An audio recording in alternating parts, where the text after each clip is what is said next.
ছিল এক সুখেরি সংসার আল্লাহ যা জোটা তো খেত নারাজ হতো না তোমরা মন দিয়ে শোনো না এক ঈমানদার নারীর ঘটনা মন দিয়ে শোনো না তোমরা মন দিয়ে শোনো না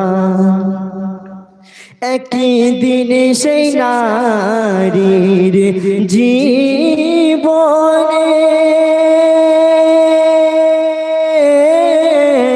নেমে এলো এক দুঃখের কাল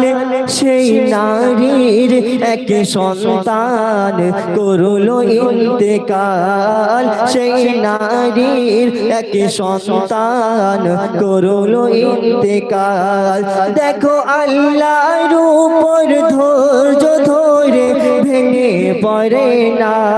তোমরা মন দিয়ে শোনো না সেই মেয়ের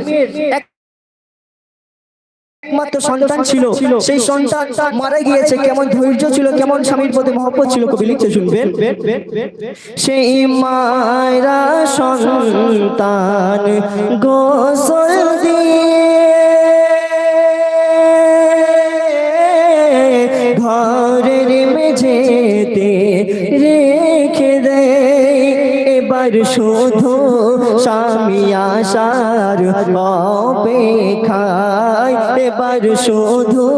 স্বামী আসার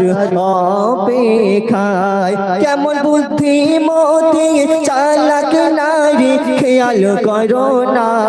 তোমরা মন দিয়ে শোনো না সেই স্বামী নারী স্বামী বিদেশে কাজ করতে গিয়েছিলেন তো যখন শুনলেন যে আজকে তার স্বামী বাড়িতে আসবে সেই নারীর একটা মাত্র সন্তান ছিল সেই সন্তান মারা গিয়েছিল তাই সেই সন্তানকে সেই নারী নিজে গোসল দিয়েছে গোসল দিয়ে ঘরে একটা করে শুয়ে রেখেছে একটি কাপড় মুড়িয়ে শুয়ে রেখেছে যখন স্বামী বিদেশ থেকে বাড়ি এসে বলছে যে বিবি আমার সন্তান কোথায় তখন সেই নারী সেই স্বামীকে কি উত্তর দিচ্ছে কবি ছন্দের মাধ্যমে লিখছে শুনবেন স্বামী যখন এলো ঘরে এক উদাহরণ দেয় তাকে কি কেউ আমানত যদি রাখে তোমার কাছে কেউ আমানত যদি রাখে তোমার কাছে সেই আমানত রাখিবে না ফেরত দেবে বলো না তোমরা মন দিয়ে শোনো না সেই নারী বলছে যোগ্য স্বামী যদি তোমার কাছে কোনো লোক কোনো জিনিস আমানত রাখে তুমি কি করবে তখন সেই স্বামী সেই নারীকে কি উত্তর দিচ্ছে কবি লিখে শুনবেন সেই নারীর কথা শুনে স্বামী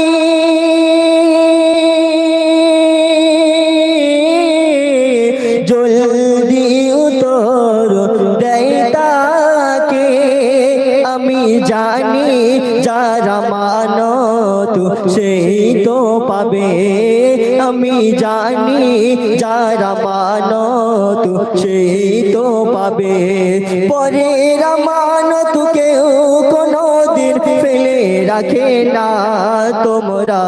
মন দিয়ে শোনো না সে স্বামী বলছে যে আমি জানি নিশ্চয়ই যে আমার কাছে আমানত রাখবে আমি তার আমানত তাকে ফিরে দিয়ে দেবো তখন সেই স্বামী যখন এই কথাটা বললো সেই স্ত্রী স্বামীকে জড়িয়ে ধরে বলছে যখন বিদেশ থেকে সেই স্বামী বাড়িতে এলো স্বামীর সঙ্গে সমস্ত কাজ সমস্ত স্বামীর আনন্দ আল্লাহ ফুর্তি মিটিয়ে দিয়ে যখন সেই স্বামী ফজরের সময় ফরজ গোসল করে যখন মসজিদে নববী শরীফে যখন নামাজ পড়তে যাবে তখন স্ত্রী সেই স্বামীকে জড়িয়ে দিয়ে বলছে যোগু আমার প্রাণের স্বামী একটা প্রশ্ন তোমাকে করবো সেই উত্তর দিতে হবে তখন স্বামী বলছেন যে কি প্রশ্ন বল আমি সেই উত্তর দেবো তখন নারী বলছেন যোগু স্বামী বলো কেউ যদি তোমার কাছে কোনো আমানত রাখে সেই আমানতটা তুমি কি করবে রেখে দেবে নাকি ফেলে দেবে তখন স্বামী বলছেন যে আমি জানি নিশ্চয়ই যার আমানত তাকে ফেরত দিয়ে দিতে হবে তখন স্বামী স্ত্রী অঝর ঝরে কাঁদছে